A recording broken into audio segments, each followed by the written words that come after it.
What's going on, guys? Austin here.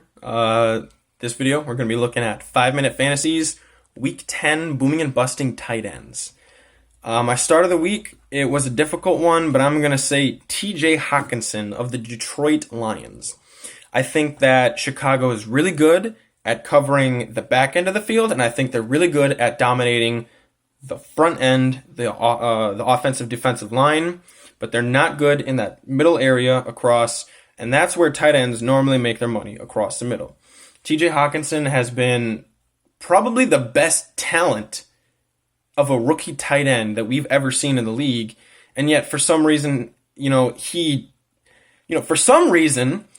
Bevell, throwing the ball on the 1 yard line in the Super Bowl, Darrell Bevell didn't call a pass to TJ Hockenson to save the game against Oakland. He called a pass to some third string tight end who I've never heard of.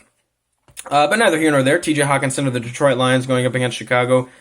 Chicago, who so far this season is not great at covering tight ends, and TJ Hockenson, who should be a top 10 tight end in the league by the end of the season. He should be having a big game against Chicago.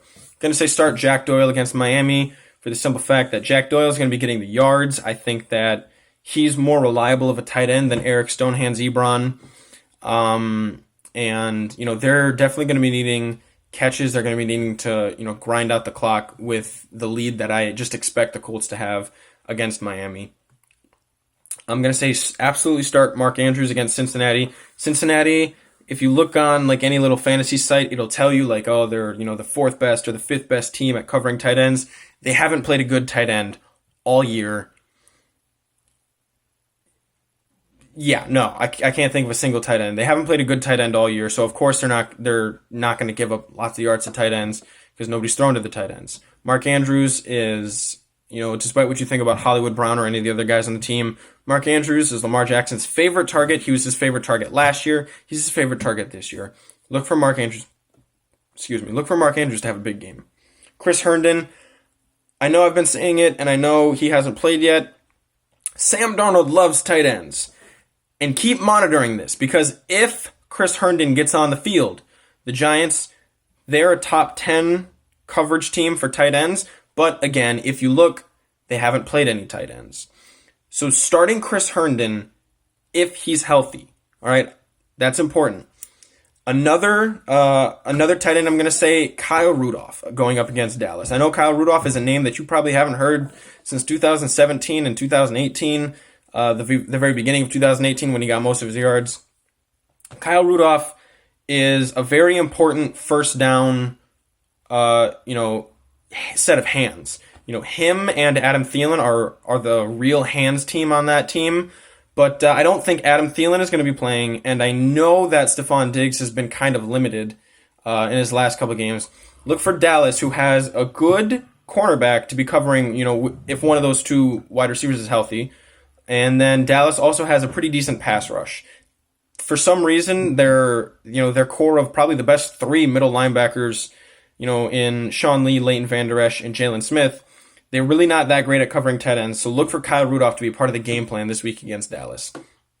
I'm going to say sit Gerald Everett, the Los Angeles Rams tight end against Pittsburgh. I love Gerald Everett. He's been slowly, building up targets, up and coming tight end. I believe he's in like his third or fourth year, and he's on a team where he's probably like the fifth option, but he's been balling. But up against this Pittsburgh defense, which I really love, I don't think he's going to be able to do much. Greg Olsen going up against Green Bay again, really similar situation where you've got some pretty good middle of the field, defensive personnel. Greg Olsen on that situation, he's behind DJ Moore, he's behind Curtis Samuel, and obviously he's behind Christian McCaffrey. So look for him to have a really slow game. I'm going to say sit Jason Witten against Minnesota. Minnesota's better at covering linebackers than a lot of other teams, and a lot of footage would also say so.